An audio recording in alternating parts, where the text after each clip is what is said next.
Overcast, the podcast beyond World of Warcraft. What up, everybody? Welcome back to Overcast, the podcast beyond World of Warcraft, where we talk to the most wonderful WoW community figures, YouTubers, streamers, class Discord guides, maybe some forum MVPers, maybe some Blizzard game devs at some point. Who knows? I'm really hoping for Chris Metzen to join at some point. But oh my God! Whenever you say that, I like get shivers. I know. But today we have a brand new YouTuber to join in our podcast. And he has some of the most amazing camera work and editing you have seen. We've used a lot of his footage in our videos, and it was only a matter of time before we got him in. So please give a warm welcome to Mr. Leyst TV. What up, dude? I think, hey Leyst, let me ask you something, man. Is this the first time people see you on camera? First time, but one of the first times, definitely. I don't know. I'm not too comfortable being on camera. I don't know. It's okay. Hey, come on, man. You have a television face. It's fine. You got to put that shit there more often, man. Yeah, that will help relate with people. That 5 o'clock shadow is rocking it, man. The problem is, if you eat a little too much, then you get a bit choppy. And then, look at us, man. Come on. It's all good. You guys look good. You guys look good. Well, it's all about the vibe, the personality, the energy. And Leyst has a lot of that. So Leyst, for the people who don't know, tell us a bit about yourself, a brief introduction, and then we can get into more details. Get it all. For sure. I do videos here on YouTube, mainly focus on armor set previews, mount previews. I do pretty much a lot of different things. I don't know if you guys have seen the Method intro videos for all the kill videos for Nazat and Ashara. I did those. I've done some work for Tips Out Baby for his CDL Cup. I've done pretty much a lot of different things, and I do guides on my own channel. So yeah, a majority of different things. I don't stick to just one thing, but a lot of different things, yeah. It's also the voice, that distinct voice that we didn't talk about this before recording, but it's also, this is really important because you recognize his voice. I'm always keen because I have the sensitivity for sound, and you have the radio voice, my friend. It's there. Yes, it is there. And I know. Go ahead. Yeah, go. No, sorry. I know you did work for, well, I don't know about, I didn't know about Tips Out and stuff, but I knew the videos you did for Method, which I thought were really awesome. And Leyst has some pretty good skills on editing. That's for damn sure. And if you look at his channel, if you look at his videos and the work he has done with others, it's so clean. It's, so pristine. There's something about it that has this shine. You cannot look away. That's what it is. It's beautiful. Appreciate it. It does take a lot of time, but it's like, I do put a lot of time into it, and I spend it shows, man. Yeah, it shows. People don't know how long it takes. Like, for example, the Method kill videos, I spent maybe 70, 80 hours on it for a minute work, because a lot of things goes into it. Like, you have the idea phase. You don't know how the video is gonna look, so it's like, how am I going to make this? And then you go to the drawing board and try to see, okay, can this work? And then you have the music. Music is really tough because you got to find something that's not copyrighted. And that's kind of tough. I know people will say epidemic sound or something like that, but they don't perhaps have the correct music that you want to use. So it's tough. And then you got to record everything. That takes time. Then you got to edit the video, and a lot of things goes into editing these kind of cinematic videos. People, I think we touched upon this a couple of times in the podcast. People don't necessarily, I don't know if this is the wrong word, they probably don't care that much, or they just don't know how much actual work goes into all of this YouTube thing, right? Because, you exemplified a big-ass project, which was the Method kill, and it was 70, 80 hours to work on. But then, like, when you go into your own channel, and we talked about this prior to recording, there's also, how I'm going to do the title, to have people click on it, but not make it clickbaity. Then the thumbnail, right? The title and the thumbnail are really important. Get into work. People don't actually believe that a thumbnail can take 2 to 3 hours to get done. It sure can take a long time. Yeah. No, and you touched upon the clickbait. For example, I've never used clickbait on my channel. So if I spice up the titles just a little bit, then I get called out for it. So you gotta be careful. There's like a fine line between clickbait and non-clickbait, which is a craft in itself, I believe. It is, man. Well, we got called out a million times, but what people have to understand, like the clickbait. So what does clickbait mean? Okay, let's get this out the way. The big fucking elephant in the room. What is clickbait? So you put on a title. Let's say Flame dances naked. No, Flame dances in his underwear for 2 hours on Shakira songs. All right, that's the title. And then you put a thumbnail with Flame in his underwear doing a move, like. Okay, then you click on the video, and the video is with, I don't know, Marcelian looking at Flame playing Just Dance or something, Just Dance Revolution. You know, that's clickbait. You have a title and a thumbnail that are completely opposite to whatever's happening in the video. It is tricky, I'll agree with you, Leyst. It is tricky. It's a fine line between, you know, falling into the category where it is clickbait and the category where it's really not. At the end of the day, the problem is YouTube kind of promotes this way of things happening. They really push out clicks, right? I'm pretty sure you know about this. They really incentivize for people to get that click. Yep. And in order to do that, you know, you have to work a lot on, you know, that, I like to say packaging, right? You have your video is basically your baby, your product, if you want. And then the thumbnail and the title is the packaging, right? How do you get the person watching to go for it? I mean... Yeah, it's kind of the same logic as with, let's say, a bag of chips, right? The coloring, the art style, the way that they put the product and how it looks, how it attracts eye. It's a little bit of marketing done into it, and that's kind of how YouTube is as well, because the more clicks we get, the better the video performs, the better it's sent to other channels and suggested, more it grows, and it helps the channel as well.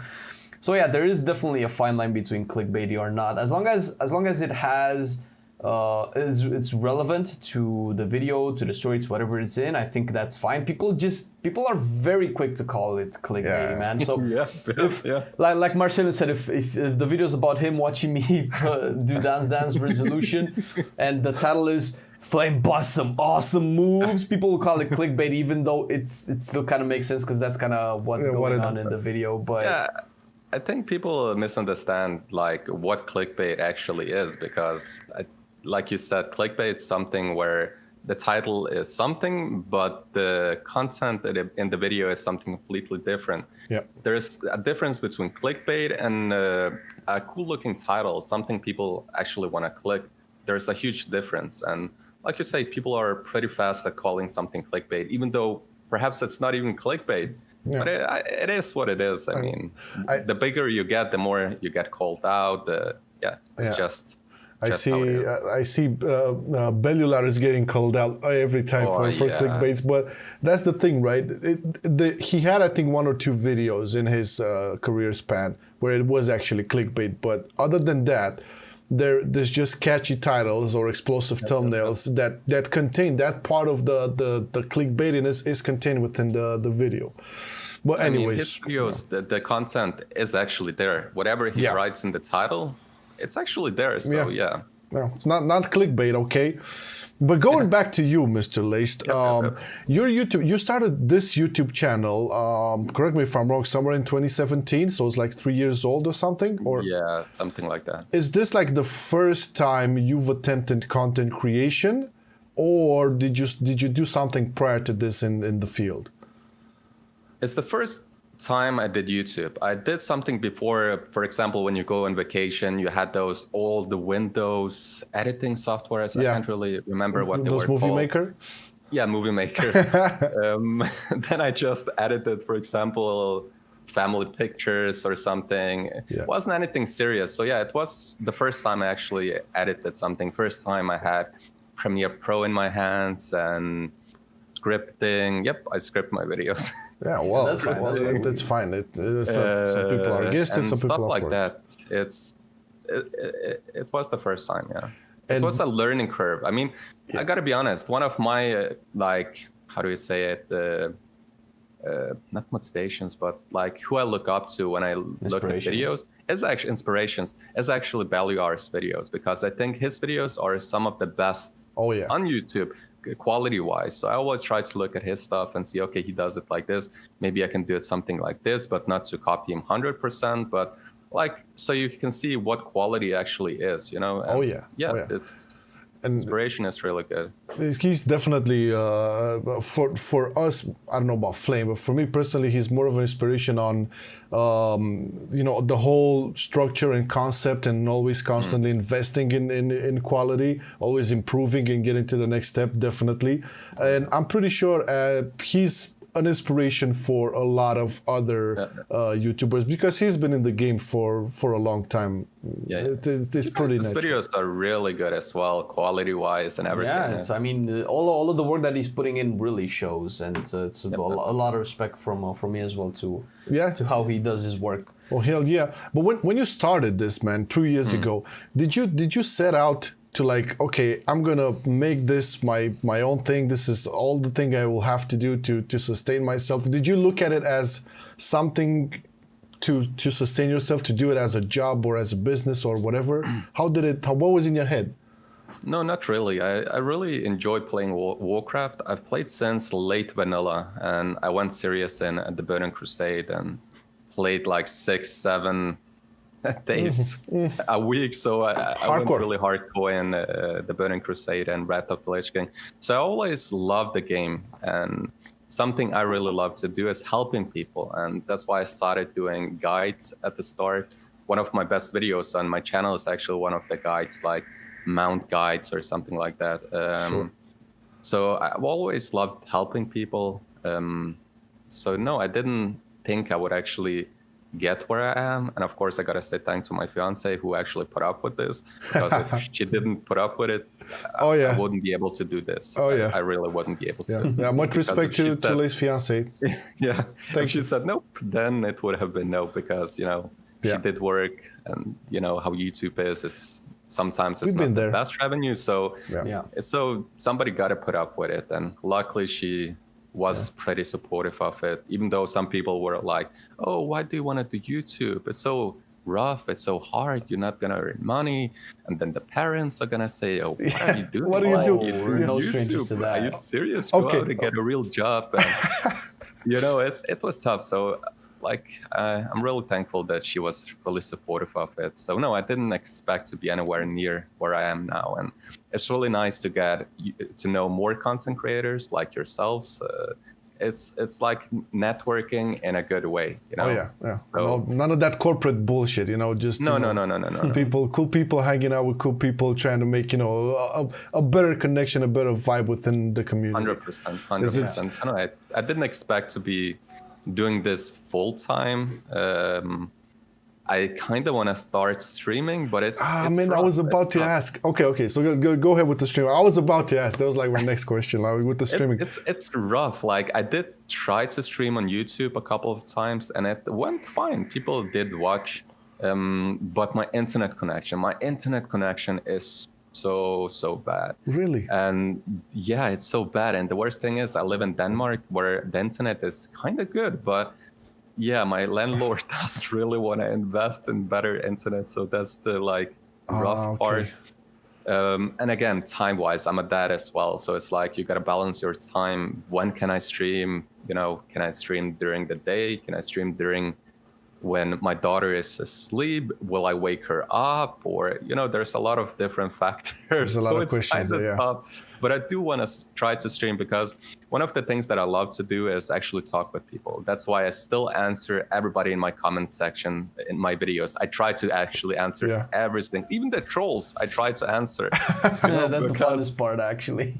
I don't want to feed their troll, but I do try to answer, like understand where they're coming from. So, for example, if somebody says, "Oh, this part was bad," and maybe they say it in a negative way, I still try to look at it and see, okay, maybe it wasn't that good. You know, the feedback you get from the community is important as well. Even from the trolls, it's important. At some point.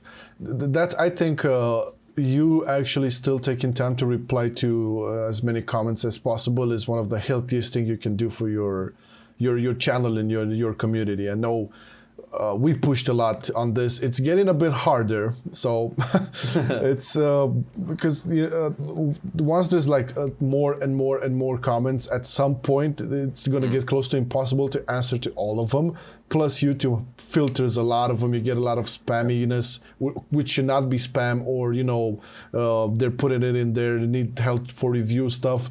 But I still believe, like, as much as all content creators and want to like go further and develop, if you keep on answering, being engaged with the people that actually take, I don't know, a minute, 5 out of their personal time to write something. Doesn't matter if it's trolling or whatever. They took some of their time out, watched the video or some of the video, and placed a comment there. I think that can be valued from your part as a creator. So kudos to you, man, for still doing that. We're trying to do it too.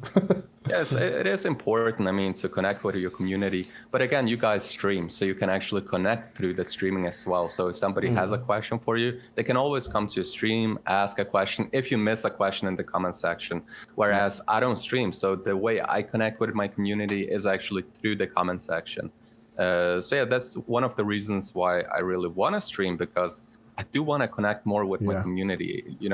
The other day somebody was like, my daughter had her first birthday, so I was like, happy birthday to her, and somebody in the comment section was like, isn't that a personal matter? Why do you even share it? And I was like, I share it because I do want to get closer with my community. I do want to be personal with them, of course, to a degree. For example, nobody has seen my daughter on the internet. That's one of my barriers. I don't want to show her on the internet, because that's up to her. When she gets older, if she want to be seen, that's her thing, Understandable. But I do want to share my personal life to a degree, of course. I don't want to share everything, but something important as that was, I did want to share. So I love my community, and I love to engage with them. That's actually something we were really focused on for a long time, and we do stream, although our streaming was always a little bit secondary to our YouTube, and still is. It still is, and only recently, like in the last couple of months, it started to really grow, like almost a year now, because we've been streaming for a couple of years. But yeah, the comments answering, even if you do start streaming, you'll still see, like, you get one of the heftiest comments will always be on the YouTube. Just recently we got one on one of our Prot Warrior video, and the dude was so, let's say, into it that I had to recommend him to our Discord, because we couldn't have a conversation the way that he wanted to on our Discord. So that's actually pretty good, because some people are actually really, like Marcia said, they might take a minute or two out of their day, but some people are actually really interested in information of any kind, and you can either redirect them to, I don't know, to your Discord or to some Discord, or we can actually start a chat or Twitter or anything like that. So yeah, that's really good. That's really good. So go forward with streaming, man. It's a different level of connection with your community than it is with YouTube. It's definitely more personal, and you'll actually really start to build your own community once you start streaming. It's when people start streaming, they actually build their community even more. Like there is, I don't know, like it's hard to start streaming because it's hard to actually get your community to Twitch. But once you do, I think, like you say, the community will get bigger and better. So yeah, that's the beautiful thing about it. One of the best thing that ever happened to our community, like after a couple of months or even a year of streaming, is that we've discovered and we got alongside us some wonderful people to help out. Either they became first Twitch subscribers, then Patreons, or vice versa. Right now, some folks that were in our streams became Patreons. Now they're also admins and mods, admins on the Discord and mods on the streams, and they help out a lot. And I really want to shout them out, because they deserve it. Oh yeah. So we have Mochi, we have Stan, Ace. Cabal and Ace and Minecraft. This is what can happen, Leyst. So you can discover people. We love you guys, and it's a beautiful thing. The thing is, you have to figure out some sort of a schedule. maybe this is something that I really believe in, but having a schedule figured out where you can, because YouTube can go, and it has been proven, will go with consistency, being consistent. It's the same thing with Twitch. Consistency is key. It really is. For example, when you upload on YouTube, if you stop uploading for a month, then if you get back, your views are gonna be very a month. That's generous. For us, we can feel the pain if we stop like either one day or a week at the very most. Yeah, the algorithm is. We took off. I think was it Christmas? Yeah, last Christmas. Year? Yeah. Boy, did we feel the recovery. That It was like you broke your leg and you waited for him to recover to walk again. It was. It took us like a month and a half to get back to. That's the thing. Well, here's it. It's different for every YouTube channel, because once the algorithm figures out where to push your videos, right? It really depends on how that crowd reacts, right? Some of them will react more quickly. Some of them will react regardless of what you put out, and some of them will react if you're consistent. If you don't post for that crowd for a couple of days, they'll just forget about it completely. And that's how the algorithm works. It's really subjective, to be fair. Yeah, completely agree. At this point, Leyst, are you happy with where you are? I mean, can you say now that you actually can make a living out of YouTube and everything? No, oh, man. It's very expensive here in Denmark. Yes. If I had to live from YouTube, I would have to earn maybe $3,000 or $4,000 a month. Ooh, and okay. Yeah, it's really expensive here in Denmark. It really is. I mean, I'm not complaining. I do fine. I really do fine. But for Denmark, it's not too good, because you got to pay taxes, and the taxes are like 40-50%. So at the end of the day, you don't have much left. Yeah. But I'm happy where I am with my channel. Definitely, I do want to do more, but it's kind of hard, because I do have a daughter now, and when I try to record audio, it's like I can't tell her, oh, you gotta be quiet now. It's a kid. It's a kid. Yeah. So it's hard. I do want to start making more guides. I'm currently making dungeon guides, and I do want to get into raid guides as well.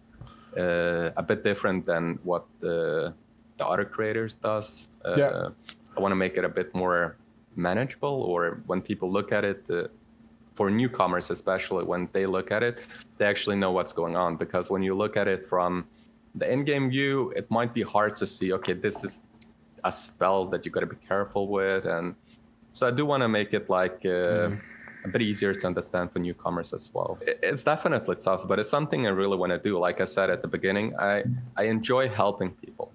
That's one of the things I really enjoy doing, and that's why I even started YouTube in the first place. So it's something I want to get back to, like doing guides, and I mean, doing guides is definitely a really strong trigger to get the ball moving faster, 100%. I mean, that's something that we decided on a couple of years ago when things weren't going too well. So because that's the thing, like if you can help somebody, if you can answer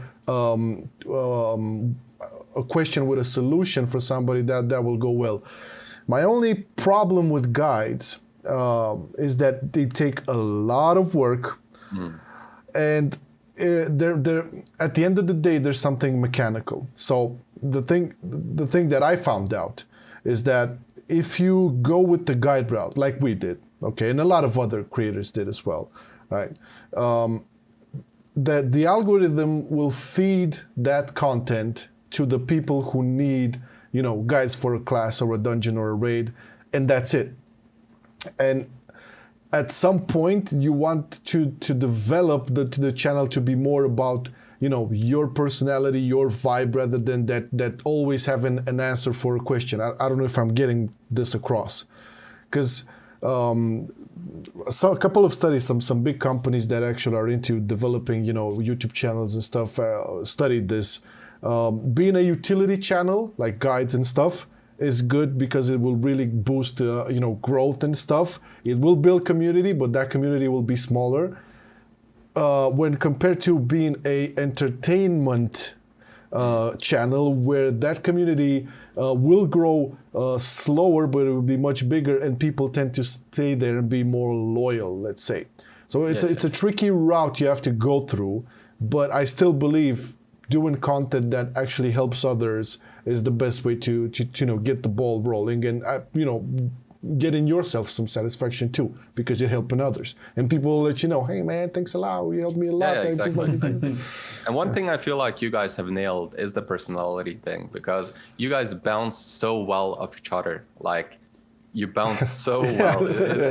Trust me, it's been years. Marcel and I are very, very different people, and for better or worse, we kind of do different. We kind of how was the word? Delegated responsibilities. Marcel is the creative part, the artistic part. I think it's better to say all of the Photoshop skills, the Premiere skills, pretty much everything I've learned from him. I'm just the stupid face on the screen. Stop downgrading yourself, man. No, man, it's fine. It's all in good jest. But yeah, the thing with guides is, like Marcin said, they kind of corner you into a specific niche, because you will be making content that is addressed to a niche, and that niche is a little bit. I think the word is cold, because they just want the raw information, right? The raw information, and they're looking for the mechanical part of the video, not the, let's say, the emotional part, right? We try to insert like jokes here and there, and some people don't really resonate with that, get feedback like that, because we do want to like insert our personality into it. It's like, hey guys, we're like more than just guides. We have a lot of cool ideas for videos that we would like to do, and they just, whenever we do that, they don't do as well. Yeah, YouTube doesn't really push. You probably encountered this before, Leyst.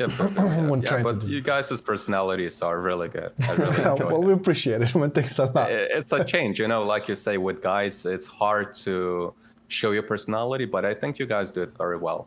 You really do. Well, that's the thing, man, and that's what I said to you prior to recording this. You can, like, if you're gonna start going this route, I don't see why it would be a big problem for you to put your face from now and then. I think it really helps a lot. I mean, if you look at any YouTuber, big YouTuber will always say this. If you have a camera over there, it's much easier to relate. Yeah, that would be like one of the very biggest steps that you need to take to build a community. And you said so. You like being more engaged with your community. I mean, go for it, man. See how it works. Now. The only problem I have with the camera, like I said, I do script my videos, because when I don't script, my mind is all over the place. I speak about one thing, then another thing, and then it's all over the place. So it's like I would have to get what are they called, like teleprompters. Teleprompters, yeah. And I have no idea which one is good, and then I gotta get a camera as well, because a webcam doesn't really work with a teleprompter, I believe. I don't know how you guys do your videos. I'll give you a link. Yeah, we actually have a pretty good camera, and webcams don't really work, and especially since you're pretty focused on quality, you will not be satisfied with the webcam no matter what you do. That is a big step, because funny enough, we did make that transition, and it took a couple of months, because when we started doing guides, we were doing like without camera, because we couldn't read off the screen and look at the camera. That was kind of weird, and you have to memorize it. So what we initially did, at least the way I did it, was to memorize a couple of phrases and just like forcibly put my face in, like, hey man, let's just put like a human element to the videos. And then we actually ended up getting once we settled the studio, we got a teleprompter. It's a very cute and small one. It works really well, and I think a lot of content creators use this. I know this one. I linked it to you in our Discord, Leyst.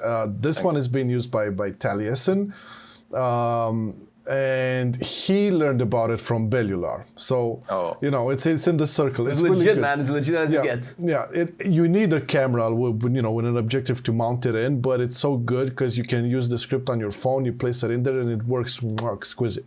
What kind of camera would you guys suggest, to get? Well, man, there's a lot of it. I mean, it depends on what kind of money you're willing to spend.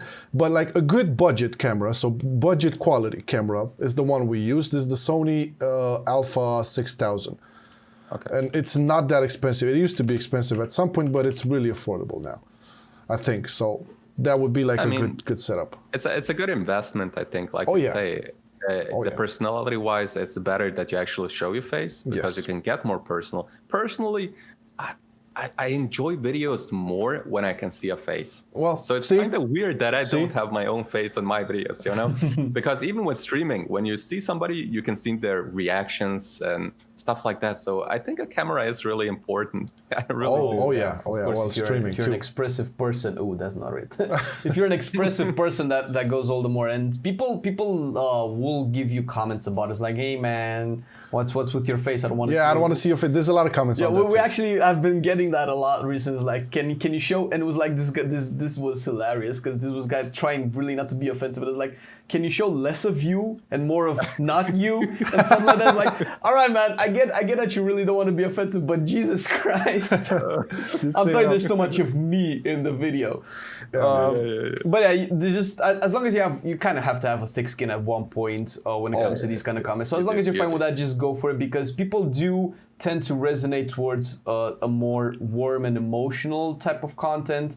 Yep. So whenever they see a face, they realize, hey, this is actually a person. You get your, let's say, ideas, your vibe across more, and that's how you actually build, a loyal community, stuff like that. People who you would actually like to talk to and spend time with when you're online. Coolio. Now we do have a couple of interesting information about Leyst here. So we know that Leyst is currently in Denmark, but he is originally from another place. Well, I'm just gonna tell you, he's originally from the old Bosnia, and I'll let him tell that story if he wants to, of course. How did how was it back then? Because he did live during the war back there. How did it happen? How did you get to Denmark? And what's the whole story on that? So yeah, luckily I was 3 years old. So everything I know is through like stories from my family. But yeah, so it's basically 93. There was a war in the Balkans, like the Bosnians, the Serbians, the Croatians, like all of them. Like they did one day decided, well, we don't like each other anymore. Let's have a war. Fight. It's ridiculous. I don't know.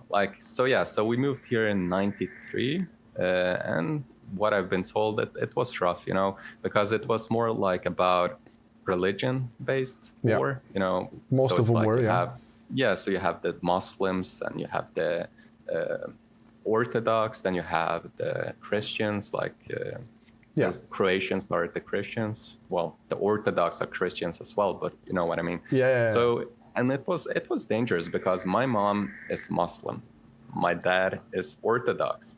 So during the war, it's like you are a mixed couple. Before that, it was fine. Everybody could live with one another, especially during Yugoslavia.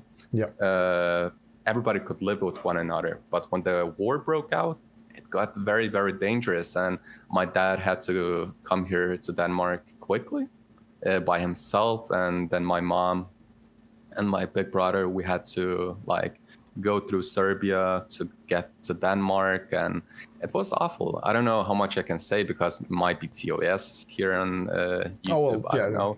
It's fine. I mean, you whatever you feel like saying, say, and if it's too rough, we can cut it out. So So for example, my mom told a story. So I was 3 years old. So when we arrived in Serbia, the military, they asked me questions to see where I was from so they can hear it on your accent. For example, I have a Bosnian accent. I don't have a Serbian accent. The languages are the same. Like it's pretty much the same.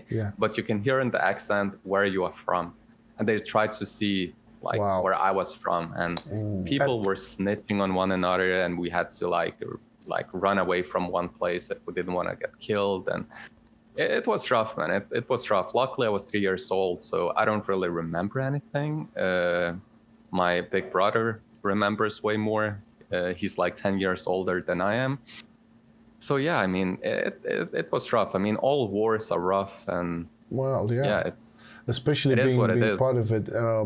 It's sort of like similar to what we kind of encountered for our revolution. It was pretty bad times where we had this in '89 in Romania, and a lot of people tried to get out. Prior to that and during that, it's pretty similar. But when you said that your father first had to go away and get to Denmark, was he an actual threat, or was he in more danger because he was Muslim? or was it No, just no, my that? dad was Orthodox. Oh, your dad was Orthodox. He is, Your mother he was is Muslim. But yeah, you have like Serbians calling him and saying we're gonna kill you if we see you because he is with a Muslim woman and stuff like that. So yeah, it's rough. The good thing is everybody made it. So, Everybody made it. Luckily. yeah, it's cool because I know since all these countries that were at war are close to Romania. Obviously, it's like the same in the Balkans. We remember from back the footage from the news. It was pretty hectic, and a lot of people didn't make it, and it was rough. Now, when your family settled in Denmark, it's like did they like become citizens after a while? Develop I don't know, businesses or jobs. How did all the thing go? Did you go to Denmark for school, high school, whatever? Are you all Danish now?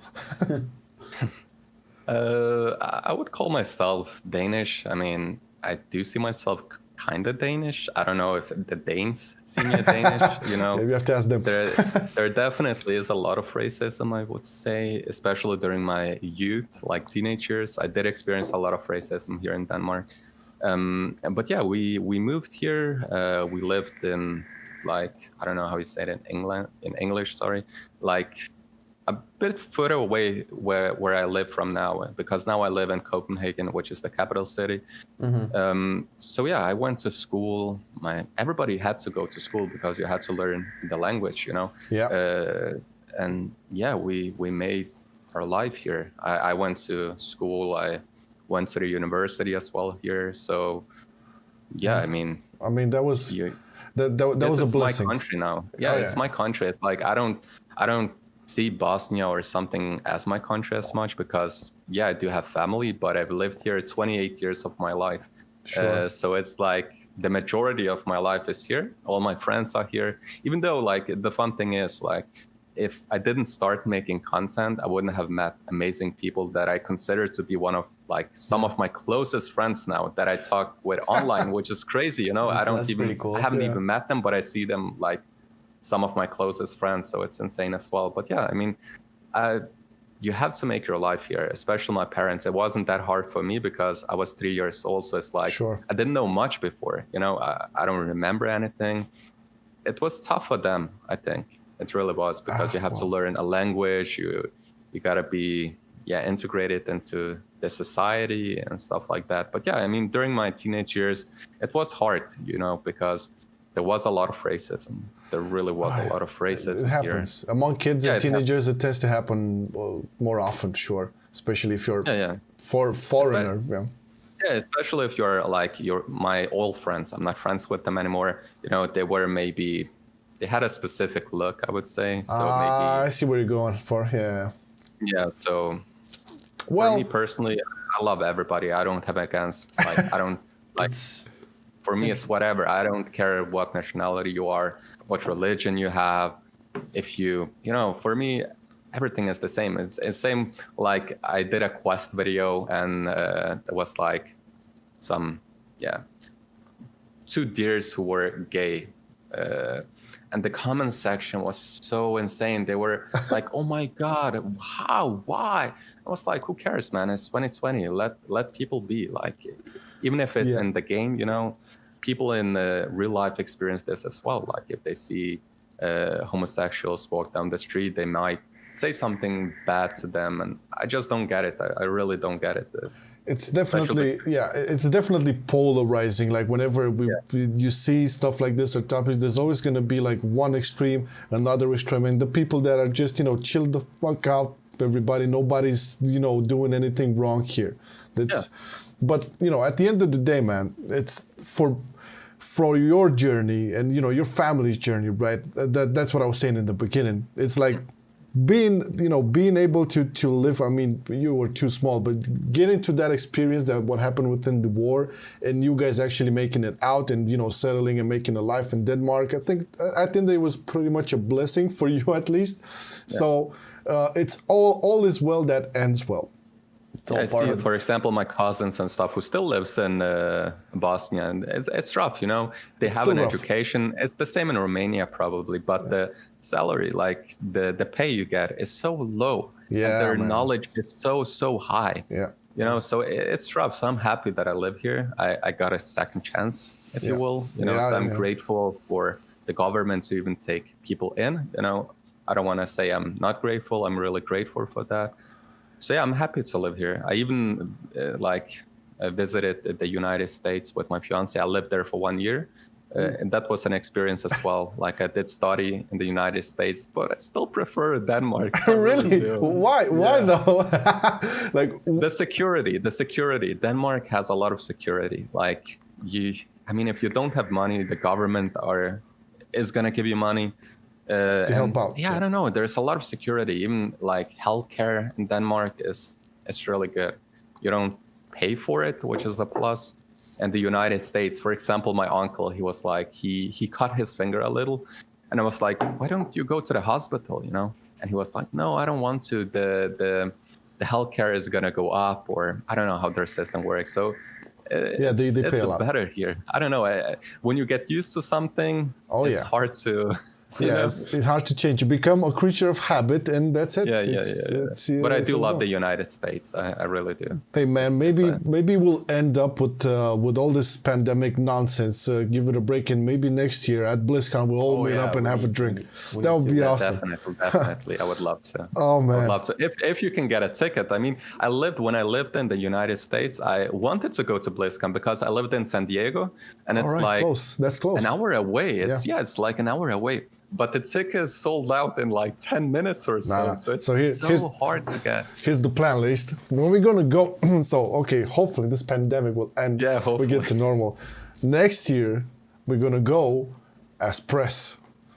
Yeah, that's true. That is the dream. That's the right. I mean, that's where we're looking towards that too, right? So hopefully we can have like a content creator thing going on over there, and we can meet up with all these wonderful people and have a chat and drink it out, you know, because this is what it's about. We come from a game, right? So we do content creation from a game that connected people. It's only natural for us to, you know, elevate that to our activities, right? Yep. It's not. It would be nice to meet people that you talk to online. Oh yeah. That's what BlizzCon is all about, right? I mean, sure, the games are awesome, the announcements are awesome, but when you hear stories from people, it's all about the interaction they had with their fans, the interaction they had with other content creators. The interaction is really important, and I think that's what BlizzCon is all about: the interaction with one another. So yeah. Yeah, 100%. Now, Leyst, in regards to like your YouTube and your streaming and stuff, like, do you have like a goal? Do you have like something? I know you want to start doing guides and, you know, thinking about streaming and stuff, but like a bigger picture, like where do you want to get with this whole thing? What's your like biggest objective, if you want to reach? It can be a whole lot of things. Ooh, that's a tough question. I don't know. I mean, put it down, man. Look forward to it. Yeah, it's hard to say. I mean, I do want to grow, and I don't want to grow just because of the money. It's not even about the money, because I think most of us would have stopped doing YouTube if it was about the money. Because it's not a lot of money you get, and don't get me wrong, I'm not even complaining about the money. But yeah, I do want to grow so more people can see my content, you know? That's like what's important. You put in a lot of work into your videos, and you want people to actually see the content, and that's where I want to get. Like, I want to get out there more, I guess. Like, that's perfectly, you know, it's perfectly normal. It's hard to get out there. Because, for example, I did two videos about the pre-patch not long ago that actually was received very well. Pre-patch videos do well. yeah, exactly. They do. And that's kind of what I want to do, like more content where I talk. I've been talking less and less in my videos, and that's partially because I've become a dad. So it's hard to like balance everything. I think it's a learning curve as well. To like learn how to balance stuff. Like, okay, I gotta be with my kid. I gotta be with my fiance. I gotta do my videos. I gotta find time to script my videos. I gotta find time to record. I gotta find time to everything. So I think the hard thing is a balance, and it's something I'm still learning, I guess, because I did have a good balance before I got a kid, but everything is like in balance right now. So sure, it's a learning curve, I think. The balance is actually something that we should always strive for. Going towards an extreme can just, you know, narrow you down a path that's not very productive, and you kind of have to be complete as a person. So you did say that it's not about the money, and it's actually not, because you can look at, you know, very successful people, very rich people. If it's just let's see, the material gains, your human soul is not satisfied. So you need that extra thing. And also when you do something creative, like content creation, like YouTube, you grow something, you work towards, you try to make it big, try to always make it better, and when you see it grow, that kind of satisfaction, that cannot be quantified. So it's for us, and for me especially, it's amazing to see, like, oh my god, look how big this is, look how many people. It's like I haven't watched, because I used to do this when we started. I was really focused, because right when we were transitioning towards making this a full-time thing, I was really concerned about, oh my god, are we gonna afford to pay our rent and stuff like that? And I was watching like every video. He was scared. How it performed. He was really scared. But I haven't done that for, like, I think a year and a half or 2 years probably. And I was just looking at how people react to the video, how many views it got and how many likes it got. It's like, oh my god, this is so cool, look how many people like, and it's making people happy. And when you get those kind of comments, oh man, that helped so much, oh that's so good, before I saw your video I was like, wow, and I was like, wow. That's a reward in itself, when people are happy watching your videos, and when they respond in a positive way. That's everything you want to do, you know, so have a positive reaction. There's that. We always embrace feedback and criticism, but I know for a fact that there has been comments during, you know, the lifespan of the videos. There have been like really emotional comments, and I remember somebody who actually also came into the stream. I don't know if you remember this place. Somebody who was from the military, and said that they were in that I don't know, from the U.S. somewhere, sent out into a mission or something, and the only thing that could still keep them, you know, bringing a smile to their face and keep them some sense of normality was our videos. Oh, that's the biggest reward. Things like that, you know, you cannot think about the money, right? When you hear things like that. It's, you know, I cannot be a hypocrite here. You know, the money is important, especially if you decide to, you know, okay, this is all I'm going to do, okay? So that has to be in some way balanced. You have to understand how the mechanics work. I think that the general message is, don't start doing this thinking about the money. This is never going to work. It's how you said it, how Flame said it, man. It's the seed of creation that you keep on planting, and at some point, you know, not all seeds bloom, but if you keep on planting, be a good gardener and shit, some flowers will bloom. Perseverance will always reward you in the end, as long as you keep on it. I wanted to point this out when you talked about before about starting streaming and balancing life and balancing time. As long as you don't give up, you'll eventually make it, man. Because it's just a matter of time. You put the way it works is you put energy out there, right? You put effort, you put time, you put thought, you put your, you know, emotions out there. There's no way that doesn't turn into something eventually. For some people, it might turn into something quicker. For some people, it might take a little bit longer, but it will happen eventually. You just have to like keep the grind. Marcin has been doing the Marcin Online channel for, I don't know, more than 10 years. I don't know. Well, on and off. But seriously, on and off. And when I joined, it took us like what, at least 2 years. Almost 2 years now. Before we actually said, oh shit, we can actually start, you know, quitting our jobs and doing this a little bit more. And it's maybe people don't realize, but it's really important if you could do this full time, because that way all of your energy, all of your passion can go into it. So that's where the balance with the revenue has to come into play, because like Marcin said, we cannot really be hypocrites. But once you don't have to focus like, oh my god, I have to go to my day job, that's when you can really put like, oh, I'm gonna put all of my soul in, I'm all in, I'm doing this full time. And that's I think the reason why money is important, like you said, it's so you actually can do this, because without money you wouldn't be able to do it. you know, what I meant is that money shouldn't be your first priority. Exactly. You know? Always have, like, content should be your first priority, and then of course money, because with money you can produce more, you can, you know, have higher quality. Yep. We talked about the teleprompter and the camera. If you don't have the revenue, you won't be able to buy better equipment and you know, reinvest in your channel.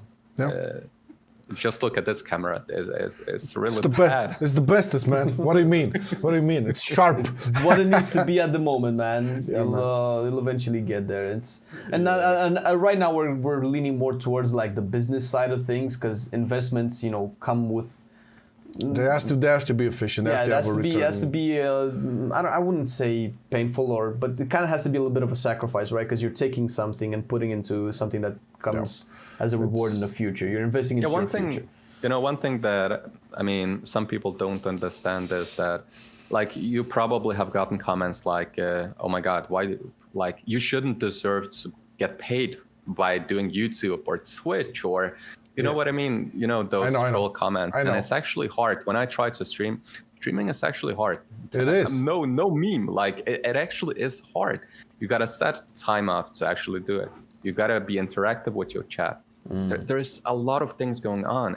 It's like we said, like, you got to entertain people. And if people in Hollywood or wherever are getting paid to entertain people, so should streamers, so should content creators in general. You know, it's not easy. Like, people don't know how much you got to balance like stuff. And that's why I really love you guys' podcast, because you go into those details. You go into like the more personal things. It's not just, oh, it's Leyst, or oh, it's whoever. You know what I mean? Sorry.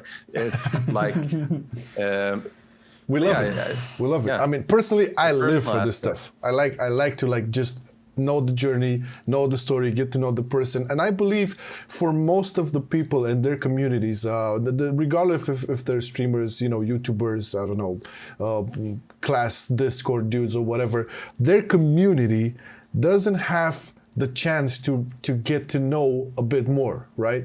Because you don't really, if you're making guides, okay, for a whole year, you're not gonna just pop up with a video. Hey guys, this is my story. How about that? Yeah. It ain't gonna work, okay? Yeah. So this is like, at the end of the day, man. We can talk about World of Warcraft nonstop. I truly believe that. There's so much to talk about regarding World of Warcraft, but there's not that much framework for folks to actually get out there and tell their story, right? Hey man, this is my experience, okay? This is what worked for me, this is what I've been through, you know? And maybe some of that stuff could inspire others. It's all about that. You said that you like helping people. Helping people doesn't always have to mean, you know, making some sort of a structured thing that they can, you know, suck out information from. How about your story? How about the journey? How about your ideas, your intentions? That can inspire too. Yeah, people can learn from other people's experiences. I think it's important to have people in your life who actually support you. Like I said, my fiance supported me, so it's like, without her, I really wouldn't be here. And I gotta also say thanks to two guys who always have been here for me and helped me through it, like Fabian and Morox. They helped me through a lot of YouTube stuff as well. Sometimes I've wanted to give up, and even a guy called Maceo, he's Romanian. I don't know if you guys know him. So yeah, I mean, people, you have to have a support network, I guess, like people who will have your back, you know? Yeah. There's been multiple times where I just wanted to quit YouTube, you know? You make a video and it's like, of course, it's not all about the views, but you do get... Yeah, it does affect you. Sad, but it does affect you. Like, you spend a lot of time and get 1,000 views. You're like, what did I do wrong? Yesterday I got 100K views. Like, what went wrong?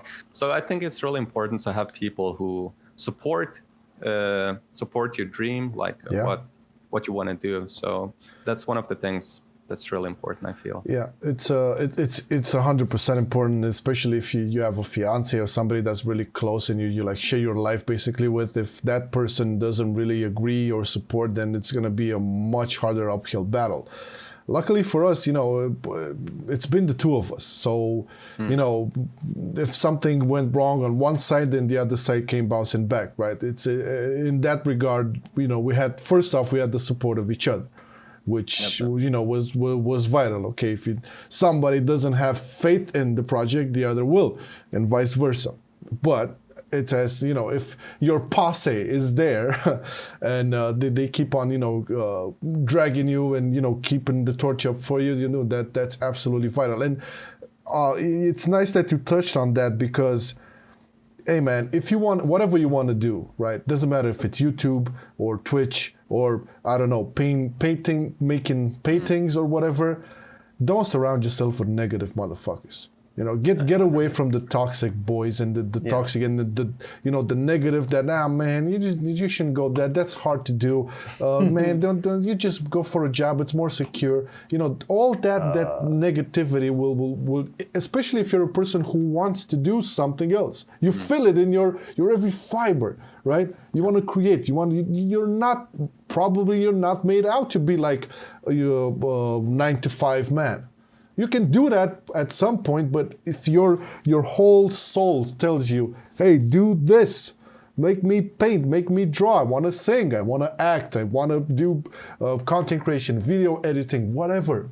Just don't surround yourself with, negative people. That's not productive, yeah. I keep coming back to this, and I've started really to resonate with this, and it took me a long time to adapt this idea. It's like, hey, maybe some friends of mine are not supposed to be friends of mine. Exactly, filters.